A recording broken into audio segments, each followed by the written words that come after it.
자, 오늘 하나님께서 주시는 말씀은 우리 창세기와 마태복음의 두 부분을 보도록 하겠습니다. 먼저 창세기 38장 25절과 26절, 그리고 마태복음 1장 3절인데요. 창세기 38장 25절과 26절의 말씀을 읽고 바로 마태복음을 읽도록 하겠습니다. 시작. 여인이 끌려나갈 때 사람을 보내어 시아버지에게 이르되 이 물건 임자로 말미암아 임신하였나이다. 청하건대 보소서. 이 도장과 그 끈과 지팡이가 누구의 것이니까 한지라.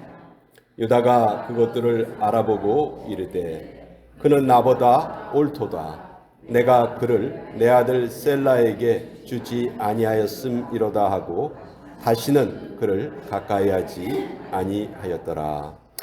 유다는 다말에게서 베레스와 세라를 낳고 베레스는 헤스론을 낳고 헤스론은 람을 낳고. 하나님의 말씀입니다. 아멘. 잠깐 기도하겠습니다. 아버지, 말씀의 주인이신 성령께서 이 시간에도 밝은 빛을 우리의 마음에 비춰주시옵소서. 선포되는 말씀 위에 기름 부어주셔서 꼭 우리에게 필요한 능력과 회복의 말씀이 우리에게 전해지기를 원합니다. 이 시간 우리의 마음을 오직 말씀에 모아 주시옵소서. 예수님의 이름으로 기도합니다. 아멘. 제가 조금 이 코맹맹이 소리가 남아 있습니다. 죄송합니다. 감기 기운이 아직 다 가시지 않은 것 같아요. 자, 한국의 문화가 지금 세계적으로 참 인기가 많습니다. 우리가 좀 한국 사람으로서 좀 자부심도 생기고 너무 좋죠. 드라마 인기도 아주 대단하고요. 근데 이 드라마 중에서 소위 말하는 막장 드라마라는 게 있어요. 그렇죠? 막장 드라마. 이 시청률을 어떻게 하든지 좀 높이려고 아주 자극적인 주제나 뭐 그런 장면을 방송을 하는 겁니다. 근데 더 놀라운 것은 욕을 하면서도 또 열심히 봐요. 그렇죠? 그러니까 또 시청률이 또 올라가고 뭐. 근데 이 거룩한 성경, 하나님의 말씀 성경에도 막장 드라마 같은 그런 이야기들이 있어요. 왜냐하면 성경은 인간의 부끄러운 모습을 하나도 감추지 않습니다. 있는 그대로 다 우리에게 알려주시거든요. 대표적인 막장 드라마 두 편이 창세기에 기록되어 있어요. 근데 하나는 뭐냐면 롯의 이야기. 아브라함의 조카 롯이 자기의 두 딸과 동침을 해서 아들을 낳죠. 그 롯 이야기. 그리고 또 하나가 시아버지가 며느리와 동침을 해서 쌍둥이를 얻었다 하는 유다의 이야기입니다. 오늘 이 두 번째 이 유다의 이야기를 좀 살펴보려고 하는데요. 먼저 이 유다의 이야기가 위치해 있는 곳이 참 엉뚱한 곳에 위치해 있어요. 창세기 뒷부분은 요셉 이야기예요. 요셉이 어떻게 뭐 붙잡혀가고 어떻게 애굽의 총리가 돼서 가족들을 살려냈다, 이 이야기예요. 그런데 갑자기 요셉 이야기를 잘 이어가다가 엉뚱한 곳에 유다 이야기가 딱 들어가 있는 거예요. 유다 이야기가 창세기 38장에 쓰여 있는데 창세기 37장의 마지막 구절이 이거예요. 그 미디안 사람들을 그를 애굽에서 바로의 신하 친위대장 보디발에게 팔았더라. 그러니까 요셉이 보디발에게 팔렸다. 이것이 창세기 37장의 마지막 구절입니다. 그리고 창세기 39장의 첫 구절이 뭐냐면 요셉이 이끌려 애굽에 내려가매 바로의 신하 친위대장 애굽 사람 보디발이 그를 이스마엘 사람의 손에서 샀다. 그러니까 창세기 37장의 마지막 구절은 요셉이 팔렸다. 그리고 창세기 39장의 첫 구절은 요셉을 보디발이 샀다. 이렇게 기록이 되어 있어요. 그러니까 창세기 37장 마지막 절에서 39장의 첫 절로 바로 내용이 연결이 되면 아주 자연스러운 거예요. 자연스럽게 이렇게 연결이 되는데 갑자기 창세기 38장에 유다 이야기가 첫 구절서부터 마지막 구절까지 유다 이야기가 쓰여져 있어요. 그러니까 요셉 이야기의 흐름상으로 보면 이 창세기 38장은 차라리 없는 것이 훨씬 요셉의 이야기를 부드럽게 이어주고 이해하는 데 도움이 된단 말이에요. 근데 왜 여기에 이렇게 끼어들어가 있을까? 뭔가 중요한 이야기가 있으니까 끼어들어갔겠지 하고 내용을 살펴보니까 에그머니나 이건 뭐 시아버지하고 며느리 사이에 쌍둥이가 태어났다. 아니 이런 부끄러운 이야기가 아예 성경에 이게 쓰여지지 않았으면 더 좋지 않았을까 하는 그런 내용이 딱 자리를 잡고 있는 거예요. 왜 요셉의 이야기가 잘 이렇게 흘러가다가 갑자기 유다의 이야기가 이 사이에 딱 끼어들어 있는가? 여기에 아주 깊은 뜻이 있거든요. 그래서 오늘은 여러분과 함께 이 부분을 좀 나눠보려고 해요. 자, 하나님께서는 아브라함이라는 한 인물을 택하시고 아브라함의 자손 이삭, 야곱, 요셉 이 줄기를 통해서 하나님의 구원의 역사를 이루어가고 계세요. 근데 그 과정에 보면요, 참 타락한 사람들도 많이 등장을 하고 또 그 과정에 예수님을 미리 보여주는 인물도 성경에 등장을 해요. 야곱의 12아들이 있죠. 야곱에게 12아들이 있는데 이 12아들 중에서 예수님의 모습을 미리 우리에게 보여주는 인물이 누구냐면 바로 이 요셉이에요. 요셉은 형제들에게 미움을 받아서 애굽에 팔려가죠. 그렇죠? 거기에 가서도 억울하게 고생을 합니다.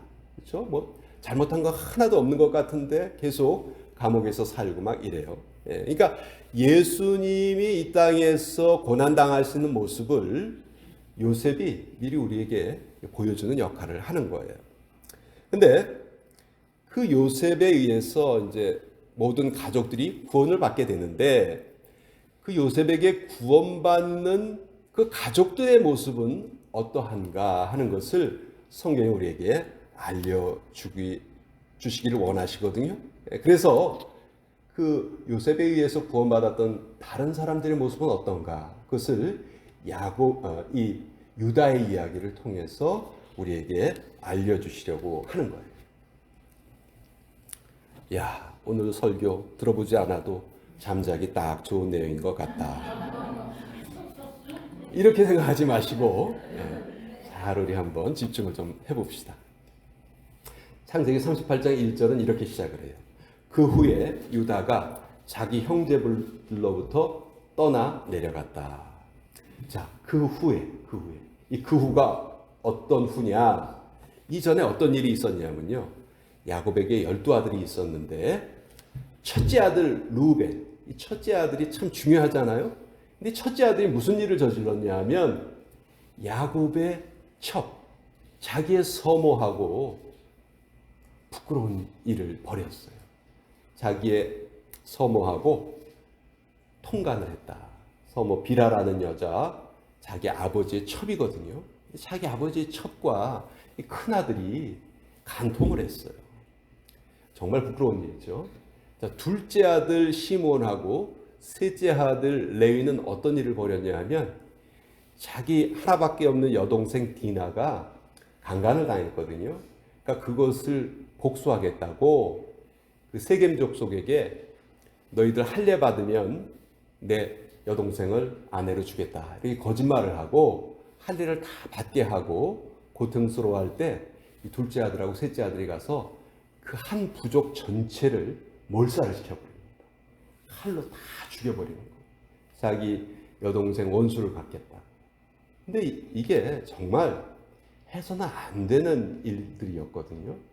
그러니까 야곱의 12아들 중에서 첫째 아들, 둘째 아들, 셋째 아들 다 지금 너무너무 큰 죄를 저지른 거예요. 유다는 몇째 아들이냐면 넷째 아들이에요. 넷째 아들. 그러니까 첫째 아들, 둘째 아들, 셋째 아들 이야기를 앞에 딱 하고 그리고 이제 넷째 아들 이야기를 하는 거예요. 이제 첫째, 둘째, 셋째가 다 망나니 짓을 했어요. 그럼 네 번째 아들은 망나니 짓을 할까요? 좋은 짓을 할까요? 흐름상으로는 계속 망나니 짓을 해 나간다 이 얘기예요. 그러니까 첫째, 둘째, 셋째, 넷째가 다 이렇게 부끄러운 모습을 가지고 있다 하는 것을 성경에 보여주는 거예요. 자, 유다가 형제들로부터 떠납니다. 예, 아버지를 떠났다는 얘기예요. 약속의 땅 가나안을 떠났다는 말이에요. 그리고 나서 뭘 하냐면 가나안 족속 여인하고 결혼을 해요. 하지 말라는 것만 이제 골라서 하는 거예요. 신앙 공동체를 떠나고 세상과 짝해서 살아가는 모습이 이 넷째 아들 유다의 모습입니다. 그래서 이 유다가 그 가나안 여인하고 결혼을 해서 아들을 셋을 낳았어요. 아들을 셋을 낳는데 첫째 아들이 엘이고 둘째 아들이 오난이고 셋째 아들이 셀라예요. 이 세 아들을 낳았습니다. 그리고 첫째 아들 엘에게 아내를 얻어줬는데 이 아내의 이름이 다말이에요. 다말. 그러니까 엘과 다말이 결혼을 한 거예요. 근데 엘이 성경에 보면 하나님이 보시기에 악했기 때문에 하나님이 그를 죽이셨다 이렇게 돼 있어요. 무슨 악한 짓을 저질렀는지 성경은 기록하고 있지 않아요. 근데 정말 하나님께 벌을 받을 만한 그런 일을 저지른 것 같아요. 그래서 하나님이 너무 노하셔서 진노하셔서 죽여버리셨어요. 근데 엘이 죽었는데 다말과의 사이에 자녀가 없었어요. 자식이 없었어요. 자, 이렇게 형이 자식이 없이 죽으면 어떻게 하죠? 동생이 형수하고 결혼을 해서 그 형의 집안을 이어줍니다. 이것이 성경, 구약 성경 당시에 이 중동 지방의 풍습이었단 말이에요. 근데 이 둘째 아들 오난이 그것을 거부합니다. 내가 형수하고 결혼을 해서 자녀를 낳아주면 그건 내 자녀가 아니고 형의 자녀가 되는 거잖아. 나 그거 기분 나빠. 싫어. 안 할래. 둘째 아들이 이렇게 하나님의 뜻을 거역을 해요. 그러니까 하나님이 둘째 아들도 죽여버리셨어요. 자, 유다의 입장에서 보면 생때 같은 아들 둘이 갑자기 죽은 거예요. 아들 셋 중에서. 아들이 셋째 아들 하나만 남았어. 그러면 셋째 아들이 며느리 다말하고 결혼을 해야 되는데 이미 두 명의 아들이 죽었으니까 유다 입장에서는 어떨까요? 야, 이러다가 이건 세 번째까지 죽으면 나 아들 하나도 없겠네. 이런 생각이 들잖아요. 그러니까 며느리에게 뭐라고 약속을 하냐면, 야, 셋째가 아직 어리지 않냐. 이게 얘가 좀 크면은 너하고 결혼시켜 줄게. 이렇게 말을 하고 셋째가 다 컸는데도 결혼을 안 시킨 거예요. 유다가 자기 며느리와의 약속을 지키지 않습니다. 자, 그리고 나서 유다의 아내가 죽어요.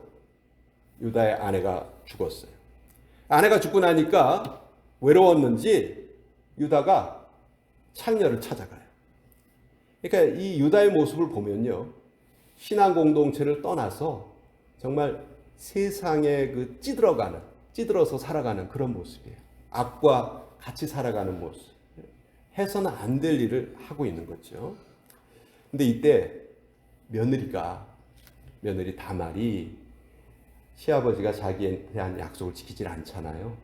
그러니까 며느리 다말이 창녀로 가장을 하고 시아버지하고 관계를 맺은 거예요. 그리고 쌍둥이를 잉태하게 됐어요. 자, 유다는 그 창녀가 자기 며느리일 거라고는 꿈에도 상상을 못한 거죠. 근데 한 3달쯤 지나니까 자기 며느리가 임신을 했다는 소식이 들려온 거예요. 유다 입장에서는 이건 뭐 노발대발할 일이죠. 내 며느리가 임신을 했다니, 남편이 다 죽었는데 어떻게 임신을 하냐? 노발대발을 하면서 며느리를 불에 태워 죽여라! 이렇게 화를 냅니다. 그때 이 며느리 다말이 유다하고 그 관계를 맺을 때 담보물을 받은 게 있었거든요. 그게 뭐냐면 도장하고 끈하고 지팡이를 나에게 담보물로 주시오 해서 그걸 받아놓은 게 있어요. 네. 그걸 딱 내보입니다. 내가 이 물건의 주인으로 인해서 임신했습니다. 근데 그게 누구 거예요? 보니까 유다 자기 거잖아요. 자기 거잖아요. 근데 유다가 이제 다 모든 것을 깨닫는 거죠. 아, 이것이 결국은 내가 약속을 지키지 않아서 이런 일이 생겼구나. 이 며느리 다말이 나보다 더 의롭다. 유다가 그렇게 말을 하는 거죠. 결국 이 며느리 다말이 쌍둥이를 낳아요. 쌍둥이를 낳았는데 그 쌍둥이의 이름이 베레스와 세라라는 쌍둥이를 낳았어요. 제가 퀴즈 하나 낼게요. 이 쌍둥이가 유다의 아들들일까요? 손자들일까요? 생각해 보세요. 아버지가 누구야?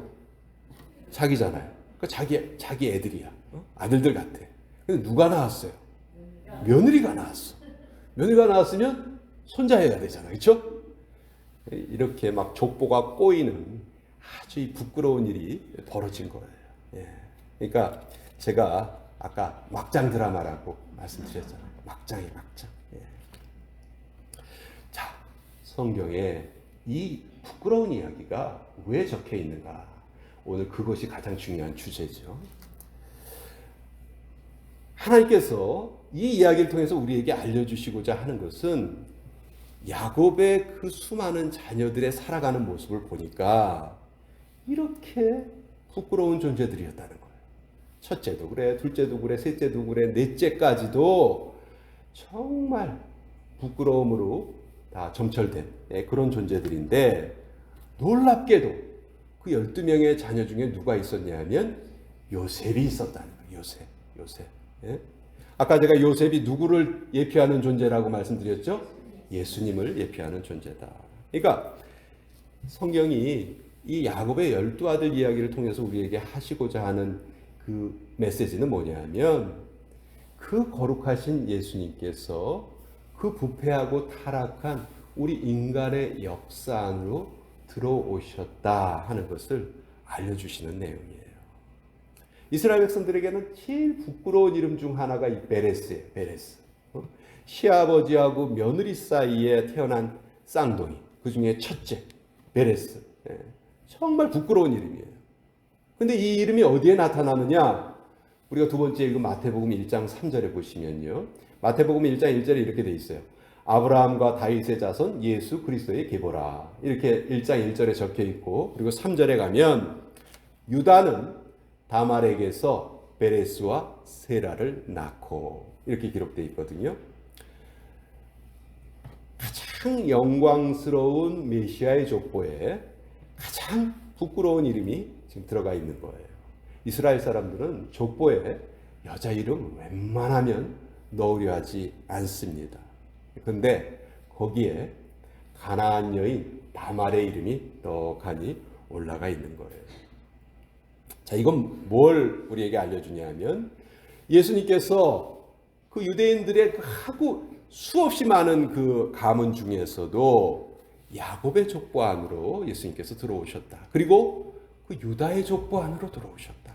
그리고 그 유다가 며느리하고 그 부끄러운 그 스토리를 통해서 낳았던 아들, 그 베레스의 족보 안으로 예수님이 들어오셨다는 거예요. 예수님의 족보가 이렇게 쭉 이어지고 있잖아요. 그렇죠? 예. 그런데 그렇게 참 부끄럽고 하찮은 가문으로 예수님이 들어오셨는데 놀라운 것은 그 가문을 통해서 예수님께서는 그렇게 놀랍고 영광스럽고 찬란한 인류의 구원을 예수님께서 이루어 주셨다는 거죠.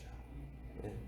그러니까 성경이 말하는 충격적인 이야기는 뭐냐면 유다가 며느리하고 부끄러운 행동을 해서 쌍둥이를 낳았다. 이게 충격적인 스토리가 아니고 예수님께서 이렇게 부끄러운 유다의 가문 안으로 들어오셔서 인류의 구원을 이루어 주셨다.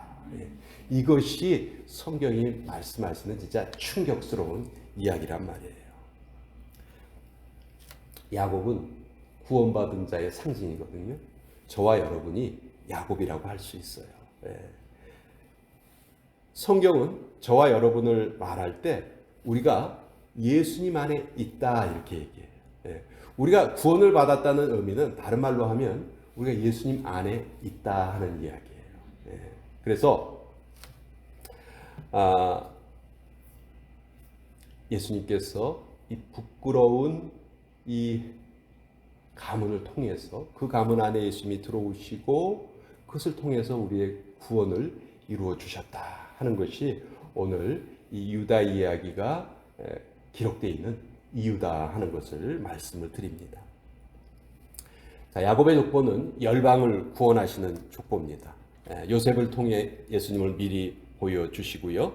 또 동시에 이 야곱의 12아들의 이야기는 우리가 어떤 존재들인지 얼마나 우리의 본성이 부패한 존재인지를 이 유다 이야기를 통해서 아주 잘 보여주고 계시는 거죠. 그러니까 우리가 이 유다 이야기를 읽으면서 우리가 깨달아야 되는 것은 나는 절대로 교만해질 수 없는 존재구나.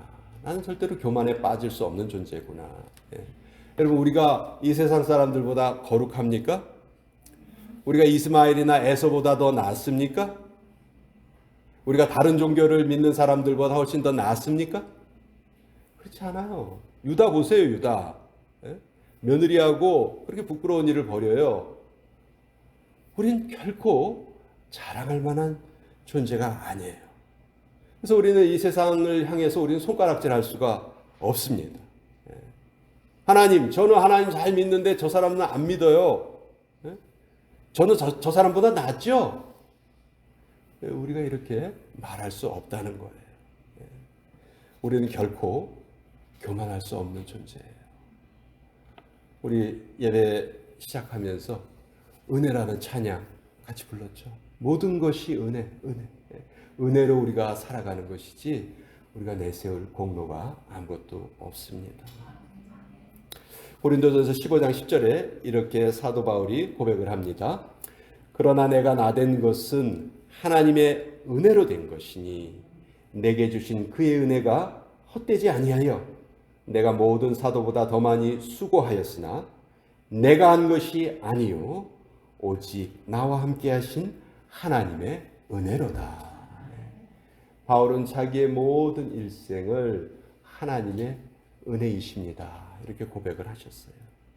여러분, 예수님의 족보 속에 기록된 유다와 다말을 우리 꼭 기억하십시다. 그리고 동시에 내 안에 그런 부끄러운 그 족보를 가진 그 속으로 예수님께서 친히 우리의 삶에 들어오셔서 구원을 이루어 주셨다. 그리고 내가 그 예수님 안에 지금 존재하고 있다. 이것을 기억을 한다면 정말 우리의 믿음 생활이 얼마나 풍성해질 수 있을까.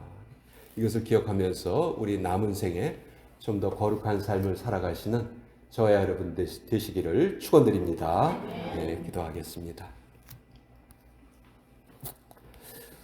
아버지, 우린 결코 하나님의 은혜를 떠나서 살아갈 수 없는 존재라는 것. 오늘 유다와 며느리 다말의 이야기를 통해서 너무 잘 깨닫게 됩니다. 그 부끄러운 그 족보 안으로 예수님께서 친히 들어오셔서 우리의 구원을 이루어 주셨고 또 우리가 예수님 안에 오늘 존재함을 다시 한번 깊이 감사합니다.